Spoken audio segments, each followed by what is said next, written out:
한덕수 국무총리가 조금 전에 대국민 담화를 끝으로 총리직을 사퇴했습니다. 알려진 것처럼 내일쯤에 대선 출마를 선언할 것 같습니다. 조금 전 있었던 대국민 담화 주요 내용부터 듣겠습니다. 저는 이제 대통령 권한대행 국무총리의 직을 내려놓습니다. 엄중한 시기, 제가 짊어진 책임의 무게를 생각할 때 이러한 결정이 과연 옳고 또 불가피한 것인가 오랫동안 고뇌하고 숙고한 끝에 이 길밖에 길이 없다면 그렇다면 가야 한다고 결정하였습니다.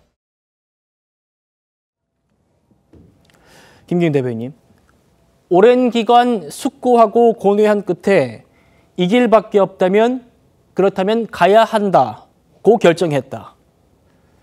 사실 오늘 사퇴했지만 네. 한덕수 총리의 임기가 오늘까지이기 때문에 명시적인 그 사퇴 표명은 했습니다만 법적으로는 오늘까지 총리입니다. 맞습니다. 그래서 12시까지는 밤 12시까지는 대선 출마 얘기를 할 수 없어서 담화에는 저런 표현이 담겼습니다만 저 표현은 대선 출마용으로 보면 되겠죠?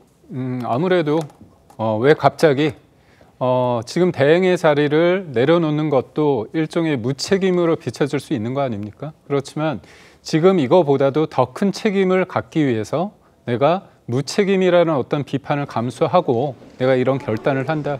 이런 잠깐만요. 죄송합니다. 지금 제가 화면을 좀 소개를 해드려야 될 것 같습니다. 한덕수 총리, 대통령 직무대행이 사퇴 의사를 표명한 뒤에 지금 서울 청사를 나서는 모습입니다. 한덕수 총리의 총리로서의 마지막 모습이라고 보시면 될 것 같습니다. 한 5분 전쯤의 그림이고요. 한 대행이 총리직에서 탄핵됐을 때의 그런 장면이 좀 오버랩되는 것 같습니다. 한 총리가 이렇게 총리실 직원들, 청사 직원들의 배웅을 받으면서 마지막 총리로서의 마지막 근무를 마치는 그런 모습입니다. 김기현 대변인 계속해 주시죠. 그러니까 결국은 국민들이 그러겠죠. 대통령 대행인데 대행으로서의 임기를 다하지 않고 사직을 했고 직을 내려놓는다고 했을 때 무책임한 거 아니냐 이런 비판을 받을 수 있는 겁니다. 그렇기 때문에 한덕수 권한대행 입장에서는 내가 자리를 내려놓는 부분에 대해서 그런 비판은 달게 받겠다. 하지만 여기에서 끝나는 게 아니라 내가 다음에 어떤 일을 하든지 간에 더 큰 책임감을 가지고 임하는 것이 내 자신의 어떤 평가나 그걸 떠나서 국민을 위해서 그리고 국가를 위해서 쓰임이 필요하면 내가 하겠다. 이런 얘기를 어떻게 보면 낮은 자세에서 이렇게 했다. 저는 그렇게 평가를 합니다. 알겠습니다. 한데 오늘 대국민 담화에서 아마 내일 대선 출마를 하게 된다면 그 선언문의 앞부분에 이런 내용이 들어가지 싶습니다. 왜 내가 정치를 하려고 마음을 먹었는가? 들어보시죠. 표에 따라 이랬다 저랬다는 불합리한 경제정책으로는 대외 협상에서 우리 국익을 확보할 수 없고 극단의 정치를 버리고 협치의 기틀을 세우지 않으면 누가 집권하든 분열과 갈등이 반복될 뿐입니다. 저는 이 두 가지 문제를 해결하지 않는 한 우리는 여기서 멈출지 모른다는 절박한 위기감을 느끼고 있습니다. 김영주 의원님. 네. 이랬다 저랬다, 표에 따라 이랬다 저랬다 하는 불합리한 경제정책 얘기를 했고 극단의 정치를 얘기를 했습니다. 극단의 정치를 버리고 협치 기틀을 세우지 않으면 누가 집권하든지 분열과 갈등이 반복될 것이다. 이 두 가지가 해결되지 않으면 우리는 정말 여기서 멈출지 모른다는 위기감을 내가 느꼈다. 이게 지금 정치를 하게 된 배경으로 이해도 될 것 같아요. 그 대내외적인 위기와 파국 또 트럼프 2020 시대가 나타내는 어떤 통상의 압박 또 주한미군 주둔 비용에 대한 압박 이런 것들이 또 국내 경제적으로도 어려운 상황에서 파고가 높이 일고 있는데 실제로 보면 어떤 그 일관성과 전문성을 갖고 있지 못하는 정치권 서로 티격태격 다투기만 한 정치권에게 이 문제를 맡겨가지고는 이 나락에 더 빠진다. 아까 말씀이 있었습니다만은 경제화와 민주화를 만들어 나가는 것은 매우 어려운 일이었다.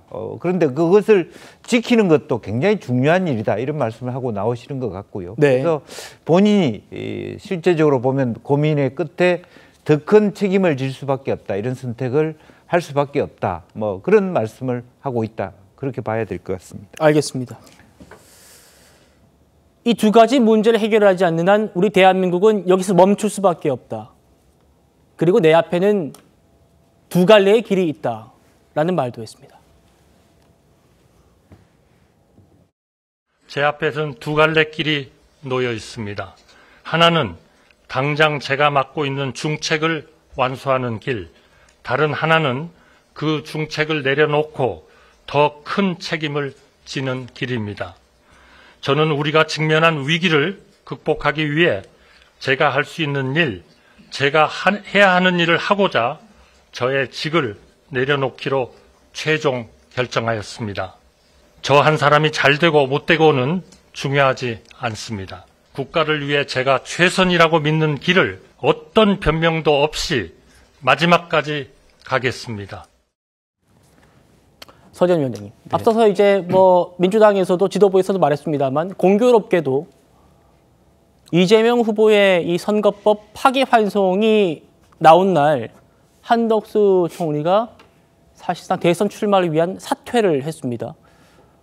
어떻게 평가하십니까? 그 지금 뭐 연결되는 건 별개의 문제인 것 같고요. 예. 저 언급하신 말씀은 2022년 5월에 하셨죠.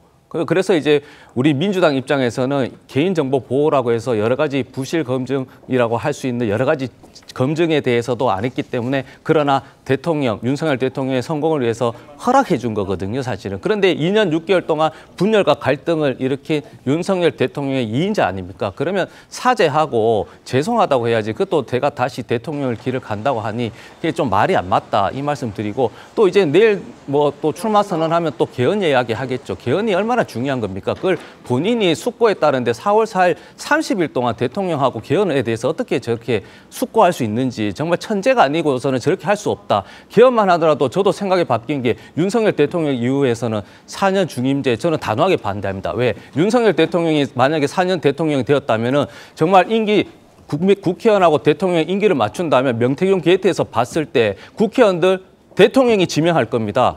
그리고 여러 가지 권력을 가지고 계속 본인이 권력을 누릴 겁니다. 그래서 저는 이런 개헌 자체가 문제가 아니고 사람이 문제다. 그리고 그에 대한 책임, 과거에 대한 책임을 봐야지. 지금 2년 전에 저런 말씀을 하셔서 열심히 하라고 국무총리 시켜놨는데 윤석열 대통령을 잘 보장하지 못하고 개헌도 막지 못한 제2인자. 저런 분이 왜 대통령을 다시 꿈꾸니 저는 도저히 이해할 수가 없습니다.